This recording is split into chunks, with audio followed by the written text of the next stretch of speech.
மனுஷன் என்ன நீ பெத்த பிள்ளையான்னு கேட்டுட்டான். ஆனா நான் உன்னை தெருவுல கண்டெடுத்தாலும் என் கருவுல சுமந்தவளாதாம்மா நினைக்கிறேன். நீ தெய்வ குழந்தை.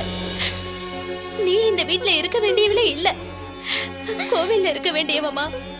நான் வணங்குற துர்கா தேவிமா நீ. அதனால நீ ஆசிரமத்துக்கே போயிடு. அந்த அன்பானந்த சாமி தான் உனக்கு பாதுகாப்பு.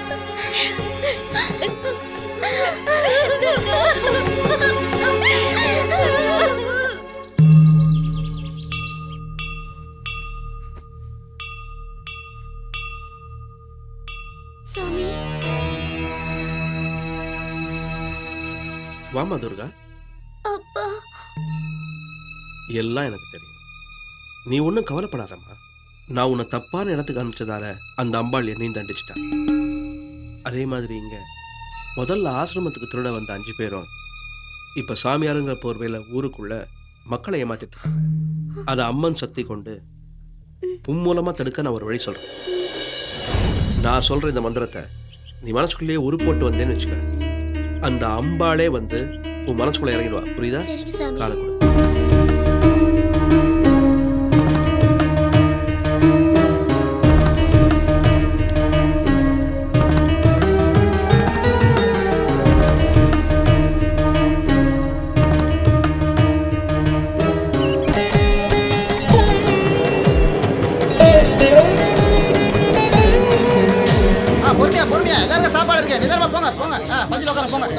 எல்லாரும் வயிறார சாப்பிட்டு மேல மேல போகணும்.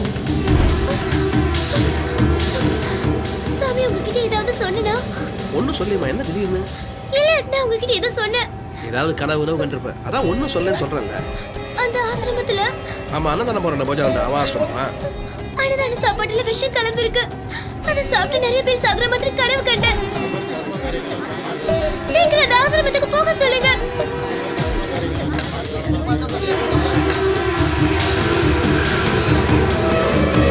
கேளுங்க, நான் சொல்றது கேளுங்க. தயவு செஞ்சு இந்த சாப்பாடு சாப்பிடாதீங்க, கீழே கொட்டிடுங்க. என்னமா சொல்ற? நாங்க நல்ல சாப்பாடு சாப்பிட்டு எவ்வளவு நாள் ஆச்சு தெரியுமா? எங்க போஜானந்த சாமி சாப்பாடு போறாரு, அத போய் கீழே கொட்ட சொல்றியே, உனக்கு மனசாட்சி இருக்கா? மனசாட்சி இருக்கிறதுனால தான் சொல்றேன்.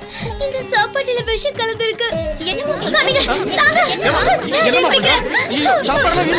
துர்கா, என்னமா பண்ற? ஐயோ, அந்த பொண்ணு சாப்பிடுதியா? வேண்டாமா துர்கா, நீங்களா ஒதுங்கி நில்லுங்க. உண்மையிலே சாப்பாடுல விஷம் கலந்துருக்கு. பாத்தீங்களா, உங்களுக்கு யாராவது இந்த மாதிரி காரியத்தை பண்ணா இப்போது நம்புறீங்களா? சாப்பாடுல விஷம் வச்சிருக்காங்க, யாரும் சாப்பிடாதீங்க. ஏப்பா, கொஞ்சம் சீக்கிரம் போப்பா. சரிங்க சாமி. தம்பி, பக்கத்துல இருக்கிற பத்ரகாளி அம்மன் கோயில் போப்பா. சரிங்க சாமி. என்ன பாரு துர்கா.